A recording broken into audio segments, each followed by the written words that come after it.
আবু দরদা কে বলছেন আবু দরদা, রগিফ আবু জর কে বলছেন আবু জর, ওয়ালা রগিফ আনফা আবু জর। এক যুবক আল্লাহ রাসূলের কাছে অভিযোগ নিয়ে আসছিল যে আমি দুই হাতে কামাই, আমার আব্বা আমাকে বলা ব্যতীত দুই হাতে খরচ করে, আপনি যদি বাবাকে একটু বলে দিতেন। আল্লাহ রাসূল সাল্লাল্লাহু আলাইহি ওয়াসাল্লাম লোক পাঠাইছেন, যাও এর বাবাকে ডেকে নিয়ে আসো। তো যে ডাকতে আসছে তো বলছে আল্লাহ রাসূল তোমাকে ডাকে। বলছে এই অবেলা? বলছে তা তো বলতে পারবো না। বলছে আল্লাহ রাসূলের কাছে কে আছে? বলছে কাউকে তো দেখি নাই, কিন্তু তোমার ছেলে বসা ছিল। বাপ যখন বাড়ির থেকে বাহির হইতেছেন তো বাপ বুঝা ফেলছেন কেন ডাকে অবেলা। ছেলে যখন বসা তো মনে মনে কবিতা আবৃত্তি করতেছিলেন, মনে মনে। না জিহ্বা হেলতে ছিল, না ঠোঁট নড়তে ছিল। তো জিবরিল আলাইহিস সালাম এসে বলে দিয়ে গেছে যে আসতেছে, কিন্তু মনে মনে কবিতা পড়তে পড়তে। আল্লাহ বলছে সালাম দিবে, জবাব দিয়া কবিতা গুলা শুনে নিবে। তো বাবা যখন সালাম দিয়া ঢুকছেন তো আল্লাহ রাসূল বলছে কবিতা শোনাও। সাহাবী রাসূল বলতেছিল মান আখবারাক, আপনাকে কে খবর দিল? আমি তো জিহ্বা হেলাই নাই, ঠোঁট নাড়াই নাই, মনে মনে পড়তেছিলাম। আল্লাহ রাসূল বলতেছিলেন নাব্বানিয়াল আলিমুল খাবীর, আল্লাহ আমাকে জানায়া দিয়েছেন, আল্লাহ আমাকে জানায়া দিয়েছেন। তো যখন কবিতা পড়তেছিল আল্লাহ রাসূল তো আব্বাকে দেখেন নাই, পেটে আসতে দেরি, আব্বা দুনিয়ার থেকে যেতে দেরি করেন নাই। বিরাট বড় একটা শূন্যতা ভিতরে ছিল। বাপ দেখাও তো একটা বিষয়, বাপকে দেখেন নাই, হৃদয়ের ভিতরে একটা শূন্যতা ছিল। তো বৃদ্ধ কবিতা পড়তেছিল আর আল্লাহ রাসূল চোখের পানি ঝরাইতেছিল। কবিতা অনেক লম্বা, আমি দুই একটা তর্জমা শোনাই আপনাদেরকে।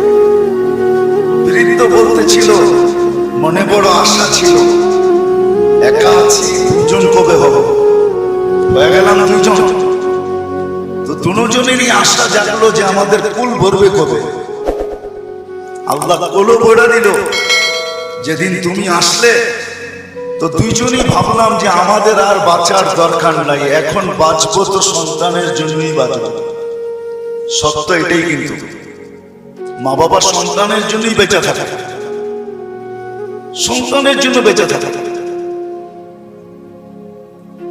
আমরা তোমার জন্যই বাঁচতেছিলাম, আমরা বুড়া হইতেছিলাম, তুমি জওয়ান হইতেছিলা, আমার সবকিছু তোমার ভিতরে যেতেছিল।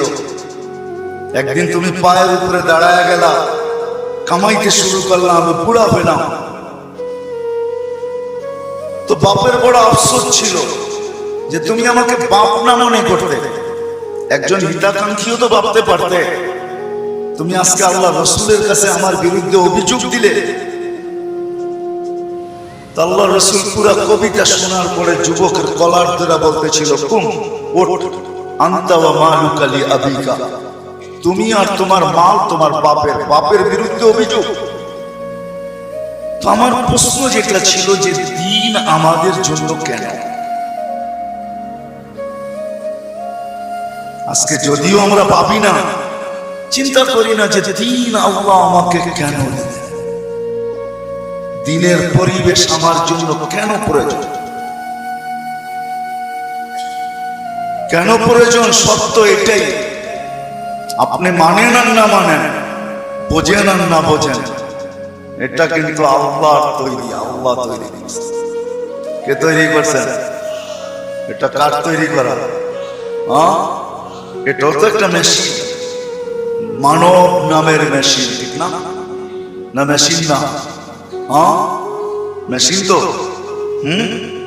এটা যতগুলা কাজ একসাথে করতে পারে, দুনিয়ার কোন মেশিন মনে হয় এতগুলা কাজ একসাথে করতে পারে না, ঠিক না? এটাও তো মেশিন, এটার আল্লাহর অস্তিত্ব দেওয়া মেশিন। একটা ছোট প্রশ্ন আপনাদের কাছে আমার, সমস্ত মেশিন চালানোর জন্য যদি রীতিনীতি থাকতে পারে তাহলে এই মেশিনটা চালানোর জন্য কি কোনো রীতি নাই? ওটা কার পক্ষ থেকে নির্ধারিত হবে? মেশিন যে তৈরি করে তার পক্ষ থেকে নির্ধারিত হয় না? আপনি স্বীকার না করতে পারেন, কিন্তু আমার কথা লেখা রাখেন। আপনি আর আমি জমিনে আসছি সাদা কাগজে সিগনেচার দিয়া। আমি কোরআন দিব আপনাকে সাদা কাগজে, শুধু সিগনেচার দিই না, সাথে সাথে ফিঙ্গারও দিয়ে আসছে, ফিঙ্গার। নাইলে কোরআন এই কথা চিৎকার দিয়ে কোনোদিন বলতো না, আলাস্তু বিরাব্বিকুম ক্বালু বালা। আল্লাহ জিজ্ঞাসা করছিলেন আমি কি রব নই? আমরা সিগনেচার দিয়ে আসছি সাদা কাগজে, আপনি আমাদের রব। আজকে যদিও নাকি আমরা ভুলে গেছি, সত্য এটাই। সমাজের চতুর্দিকে তাকাইলে দেখা যায় সবকিছু পাওয়ার পরে ভুলছি তো শুধু আল্লাহকে ভুলছি, আর কাউকে ভুলিনি।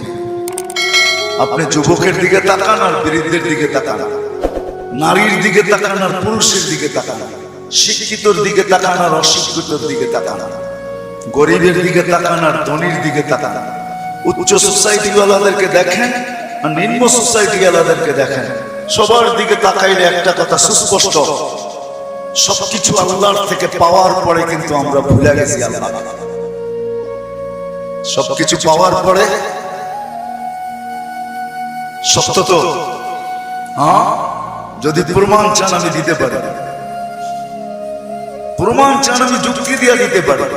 বলেন ডেলি অক্সিজেন নেন কার? কি অক্সিজেন দেয় আমাদের? মানে আমার তো বুঝে আসে না আপনাদের এলাকায় ঢোকার পরে যে উন্নত বিশ্বের কোন লোককে যদি এই এলাকায় ছেড়ে দেওয়া হয়, বা ঢাকা শহরের ঘনবসতি এলাকাগুলোতে ছেড়ে দেওয়া হয়, বা পুরান ঢাকার কোনো গলিতে ঢুকাইয়া দেওয়া হয়, ও মনে হয় বাহির হয়ে ভাববে যে এইখানের মানুষ অক্সিজেন নেয় কি করে। ঠিক না? মনে হয় বুঝাইতে পারি, কিন্তু আমাদের নিতে কোনো অসুবিধা হয়? আপনার গলিতে অক্সিজেন কে ঢুকায়? কাটটা নেই, প্রতিদিনকার অক্সিজেন কতটুকু নেই জানি? পার হেড 550 লিটার নেই। মাছ যদি 30 দিনে হয়, তাহলে আর আপনি আর আমি 16,500 লিটার পার মান্থ নেই অক্সিজেন। বলেন এখানে আমরা যেই কজন বসা আছি, ডেলি কতবার মন খুইলা আল্লাহ বলি? আল্লাহ কতবার মন খুইলা আল্লাহ বলি? আল্লাহ যদি জিজ্ঞাসা করে তুই আমাকে এরকম করে ডাকিস কেন, তো আমি ভিতর থেকে যেন জবাব দিতে পারি, মালিক 24 ঘন্টা তোমার অক্সিজেন নেই, 1 টাকা বিলও তুমি নাও না। অথচ আমরা 2020-এ দেখছি এখনো মিডিয়ায় থাকতে পারে ঢাকার এক হাসপাতাল মাত্র আধা ঘন্টা অক্সিজেন দিছে আর 84,000 টাকা বিল বানাইছে, আর আমরা 24 ঘন্টা অক্সিজেন নেই। তুমি একবারও আমাদের থেকে বিল নাও না বা চাও না। আমার মন চাইলো তোমাকে আমি একবার মন ভরা আল্লাহ বলে ডাকি। 3 দিন পর্যন্ত ঘরে পানি ব্যতীত কিচ্ছু নাই। 3 দিন চলতেছে ঘরের অবস্থা, শুধু পানি আছে আর কিচ্ছু নেই।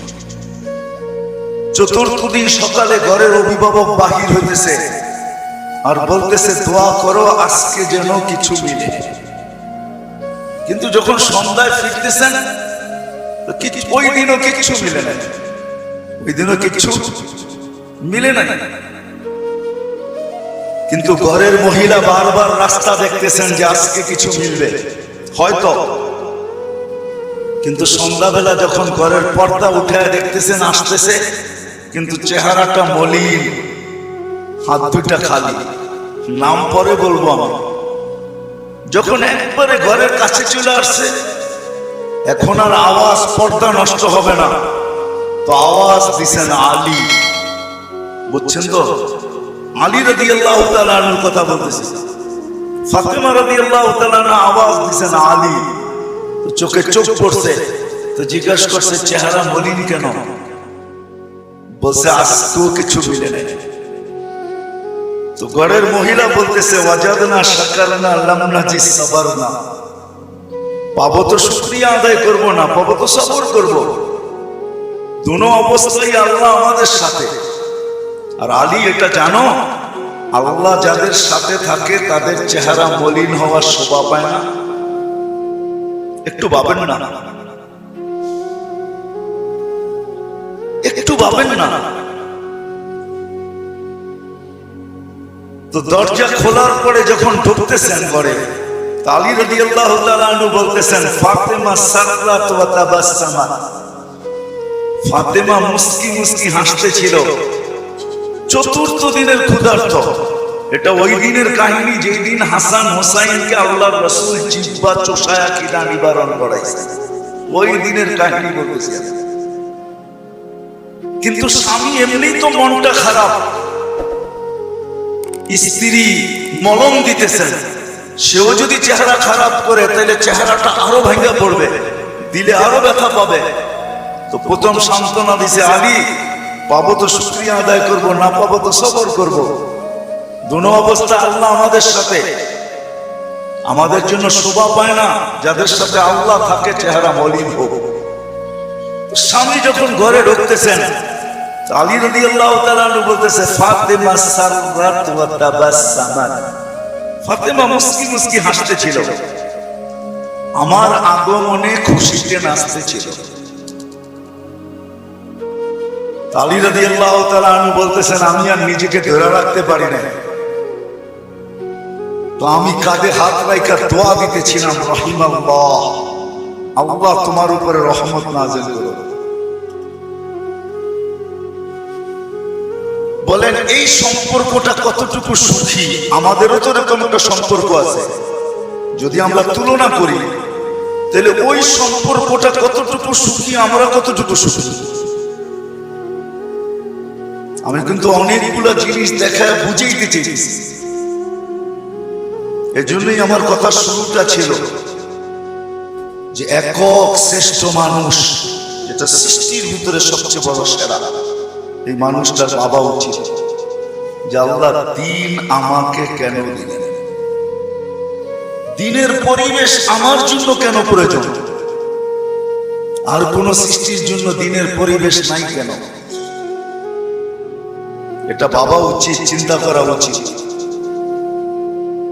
আমি কয়েকটা উদাহরণ দিলাম, হাজারও দেওয়া যাবে। অথচ মুসা আলাইহিস সালাম আল্লাহকে জিজ্ঞাসা করছেন আমার জান্নাতের বন্ধুকে, আল্লাহ বলে কসাই। মুসা আলাইহিস সালাম ঠিকানা চাইছেন যে আমার জানা দরকার, কসাই এত বড় উচ্চ মর্যাদায় কি করে উঠলো, কি কাজের বিনিময়ে উঠলো যে আমার জান্নাতের বন্ধু হবে? তো মুসা আলাইহিস সালাম যায় দেখছেন, পুরো কাহিনীকে আমি শর্ট করতেছি, যে কসাই যখন সকালে বাড়ির থেকে বাহির হয় দোকানের উদ্দেশ্যে, তো বৃদ্ধা মার পরিপূর্ণ সেবা করে তারপরে দোকানে আসে। আবার যখন ফিরা যায়, মার মতো সত্তাকেও বৃদ্ধাশ্রমে রেখে আসে, বাবার মতো ব্যক্তিত্বকেও বৃদ্ধাশ্রমে রেখে আসে। ঘরের থেকে বাহির করে, নিজে তো খাটে থাকে, কিন্তু বাবা মাকে গাড়ির গ্যারেজের ভিতরে থাকতে বাধ্য করে। আমি আঙ্গুল দিয়ে দেখাবো না আপনাদেরকে, আমি দেখাইতে পারি, আমার কাছে রিপোর্ট আছে, কিন্তু আমরাও জানি মানুষ যখন দিন না বোঝে তখনই কিন্তু ভাই ভাইয়ের বিরুদ্ধে। আমি তো বৃদ্ধাশ্রমের কথা বলতেছি, আজকে তো মিডিয়াতে দেখা যায় সন্তান মা বাবাকে 7 টুকরা করে। সত্য তো? কারণটা কি? সে দিন বোঝে না, দিনের প্রয়োজনীয়তা মনে করে না, যে দিন আমার জন্য কেন, কেন দিলেন আল্লাহ আমার জন্য দিন। তখনই কিন্তু যা আমরা দেখতেছি বর্তমানে, এগুলা দেখতে হইতেছে এই জন্য যে ভাই ভাইয়ের বিরুদ্ধে কেস করতেছে। সিভিল কেস কিন্তু সমস্ত আপনজনের বিরুদ্ধে, প্রতিবেশীর বিরুদ্ধে খুব কম। আপনজনের বিরুদ্ধে সিভিল কেস, জায়গা জমির কেস সবচেয়ে বেশি। শুরুতে আপনি, শেষে আমি, উম্মত জাহান্নামে চলে যাবে, আমি আমার মনকে বুঝাইতে পারবো না। তো আল্লাহ সান্ত্বনা দিতেছে, বন্ধু কসমতুল কিয়ামত কসমাই সালতু তাশফি তুশফা, ওই দিন আপনি চাবেন আমি দিব, আপনি সুপারিশ করবেন আমি মঞ্জুর করব। আল্লাহ বলে শোনো, কিয়ামতের দিন সবাই নিচে থাকবে, আমার আর আমার উম্মতের জন্য আল্লাহ স্টেজ বানাবে উঁচা জায়গায়, আমি আমার উম্মতকে নিয়ে উঁচা জায়গায় থাকবো, সবাই নিচে থাকবে। ওই রসুল যে কিয়ামতের দিন উম্মতি উম্মতি বলে চিৎকার দিচ্ছে, যে কবর থেকে উঠবে আর জিবরিলকে জিজ্ঞাসা করবে, কাঁদতে কাঁদতে জিজ্ঞাসা করবে, ইয়াকুম ওয়ায়াবকি, উঠবেন কাঁদবেন আর জিজ্ঞাসা করবেন আমার উম্মত আমার ইস্তেকবালে আসে নাই, আমার উম্মত রিসিপশনে আসে নাই, আমার উম্মত কোথায় জিবরিল, একা কেন আসছো তুমি রিসিভ করতে আমাকে, আমার উম্মত কোথায়? তো বলবে আপনার উম্মত এখনো ওঠেই নাই। তো বলবে আমার উম্মত কি জাহান্নামের, তুমি আমাকে এমনি সান্ত্বনা দিতেছ, আমার উম্মত কি জাহান্নামের কিনারে চলে গেছে? তো জিবরিল ইসলাম কসম খাবে বিইজ্জতিকা ওয়া জালালিক মা শাক্কাল আরদা আহাদুন ইল্লা আনতা, আপনি ব্যতীত আল্লাহর কসম কেউ ওঠে নাই, আপনি শান্ত থাকেন, আপনার উম্মত এখনো ওঠে নাই। ওই নবী আমাদেরকে জান্নাতে নিয়ে যাওয়ার জন্য আসছে, আমাদের জন্য সহজভাবে জান্নাতে নিয়ে যাওয়ার জন্য আসছেন। হায় হায়, আমি কেমনে যেতাম, কোন সুযোগ হাতছাড়া করেন না। আমি আপনাদেরকে দুই একটা দেখাই, 70,000 বিনা হিসাব কিতাবে জান্নাতে যাবে, সারা দুনিয়া হলে বাঘ বাঘ হয়ে যেত, কিন্তু আল্লাহ রাসূল খুশি হন না, চেহারা মলিন হয়ে গেছে। জিবরিল জিজ্ঞাসা করছে চেহারা মলিন কেন? 70,000 তো বিনা হিসাব কিতাবে আপনার উম্মত জান্নাতে যাবে।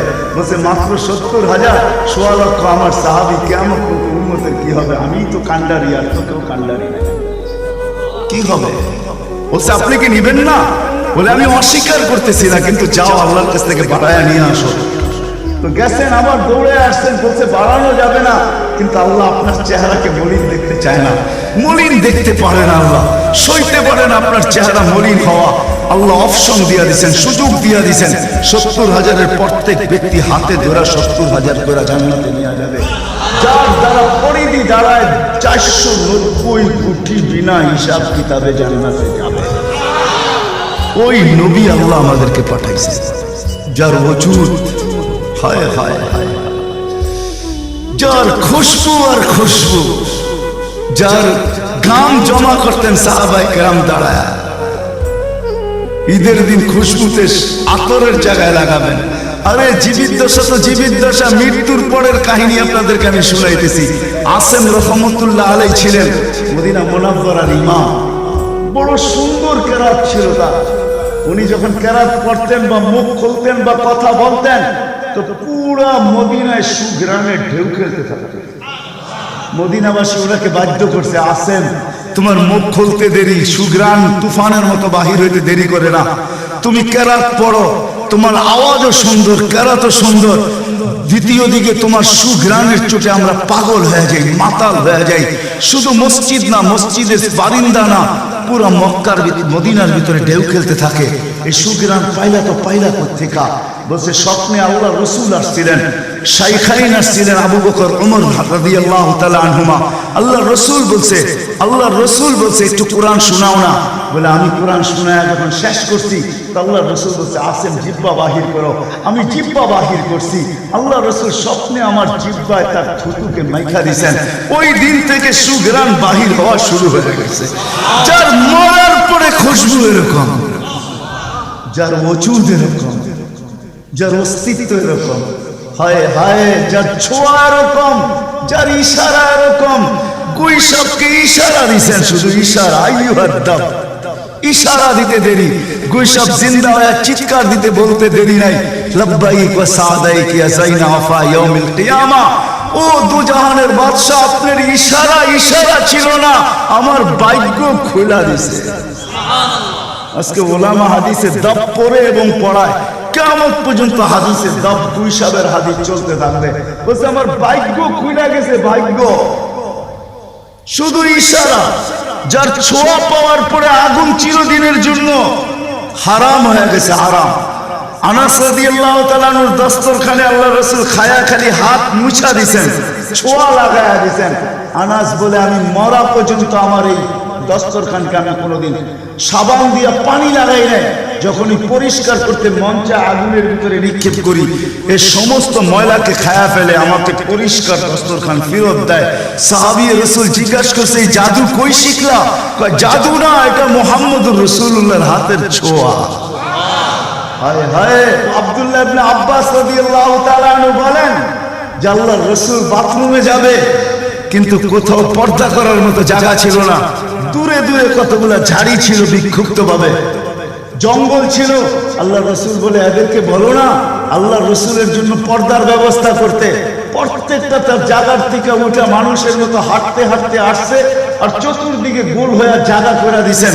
আল্লাহ রসুল ভিতরে ঢুকছেন, আর বাথরুমের পরে যখন বাহির হয়ে আসছেন, ইবনে আব্বাস রাদিয়াল্লাহু তাআলা আনহুকে আল্লাহ রসুল বলেন, জারিদেরকে বলো না এদের জায়গায় চলে যেতে।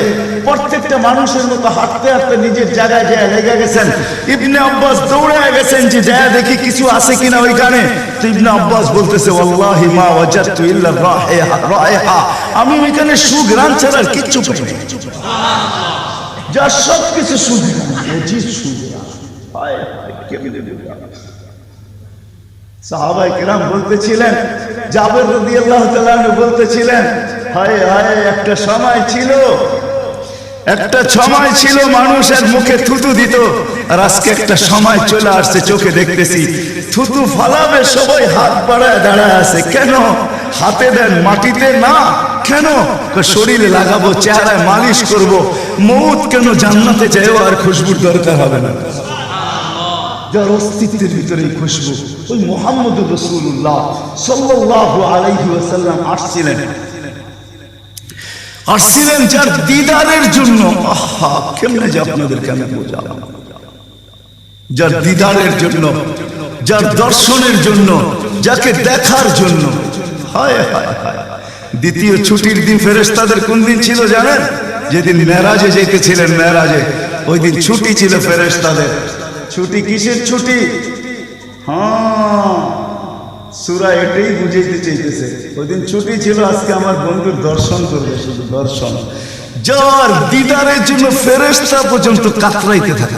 ফেরেশতা, আল্লাহ রাসূল ঘুমায় রয়েছে, জাবের রাদিয়াল্লাহু তাআলা আনহু বসে আছে। ঘুমের থেকে যখন উঠছেন তো বলতেছে, ইয়া রাসূলুল্লাহ, আজীব কাহিনী। বলছে কি? বলে ওই দূরের গাছটা দেখা যায় না? বলে হ্যাঁ। বলে ওইটা পুরা শিকড় সহ উঠে মানুষের মতো হাঁটতে হাঁটতে আসছে, আর আপনার মাথার কাছে দীর্ঘক্ষণ দাঁড়ায় আছে, আবার চলে যায়, জায়গায় লেগে গেছে। মনে হয় কোনোদিন সে এখান থেকে একটু নড়েও নাই, চড়েও নাই, আগের মতো সে লেগে গেছে। আল্লাহ রাসূল বলছে, সে সব আল্লাহকে বলতেছিল, আল্লাহ দূরের থেকে তো তোমার হাবিবকে দেখা যায়, কিন্তু একটু কাছে যেয়ে দেখলে হয় না? তুমি আমাকে একটু অনুমতি দাও না, আমি একটু কাছে যেয়ে ভালো মতো দেখি। তো আল্লাহ তাকে অনুমতি দিছে, সে উঠে আমার দর্শন লাভ করে ওইখানে চলে গেছে। তার দর্শনের জন্য গাছ সারা রাত্র পার হয়ে যাবে, আমার জীবন পার হয়ে যাবে। শানে মুহাম্মদ শেষ হবে না। যার শান আল্লাহ বয়ান করে, ওয়ারফানা লাকা যিকরাক, ওয়ারফানা লাকা যিকরাক, আলাম নাশরাহ লাকা সাদরাক, ওয়া ওয়াদানা আনকা বিজরাক, ওয়ারফানা লাকা যিকরাক। যার জিকির আল্লাহ বলেন করেন আল্লাহ। আদম আলাইহিস সালাম, মেরে দোস্ত, আমি তো বলি শিশুর পিতা লুকিয়ে আছে সব শিশুরই অন্তরে, এমনটা কথা না। কথাটা ছিল শিশুর পিতা। শিশুর পিতা লুকিয়ে আছে শিশুর পিঠে, এটাই সত্য। হ্যাঁ, ওয়া কাওয়াইবি উম্মিক ওয়া সালবি আবিক ওয়া কাওয়াইবি উম্মিক। সব শিশুর পিঠেই শিশু লুকায়িত আছে। সমস্ত জগতের অস্তিত্ব মুহাম্মদুর রাসূলুল্লাহর ভিতরে লুকায়িত ছিল। এই জন্যই তো আল্লাহ বলতে বাধ্য হয়েছেন, এই জন্যই তো রহমাতাল লিল আলামিন আল্লাহ বলছেন। রহমাতাল লিল আলামিনের মিনিংস এটা, সমগ্র সৃষ্টি বন্ধু আপনার ভিতরে লুকায়িত ছিল। আদম আলাইহিস সালামকে আল্লাহ বলেই দিয়েছেন, লাউলাহু লামা খালাকতুকা ইয়া আদম, উনি না হলে তোমার অস্তিত্ব হতো না। ওই রাসূল আল্লাহ আমাদেরকে দিয়েছেন আমাদেরকে জান্নাতে নিয়ে যাওয়ার জন্য। উনি আসছেনই আমাদেরকে জান্নাতে নিয়ে যাওয়ার জন্য। উনি আসছেনই আমাদেরকে গন্তব্যে পৌঁছানোর জন্য। উনি আসছেনই আমাদেরকে আমাদের ঠিকানায় পৌঁছানোর জন্য, সহজভাবে, কোনো কঠিন ভাবে না। এই জন্য চোখের পানি কখনো মুছে নাই, কখনো বন্ধ হয় নাই। জিবরিল মিকাইল জিজ্ঞাসা করছে আপনার চোখের পানি থামে না কেন? বলছে তোমাদের থামে না কেন? তো জিবরিল বলছে যেদিন থেকে জাহান্নাম দেখছি ওই দিন থেকে চোখের পানি থামে না। মিকাইল বলছে যেদিন থেকে শয়তানকে বিতাড়িত করা হয়েছে ওই দিন থেকে আমার চোখের পানি থামে না। আপনারটা থামে না কেন? বলে যেদিন থেকে জান্নাত জাহান্নাম দেখে আসছি ওই দিন থেকে উম্মতের জন্য চোখের পানি থামে না। উনি আমাদের জন্য সহজ করছেন, সহজ সহজ করছেন। আমি আপনাদেরকে শেষ প্রান্তে চলে আসছি।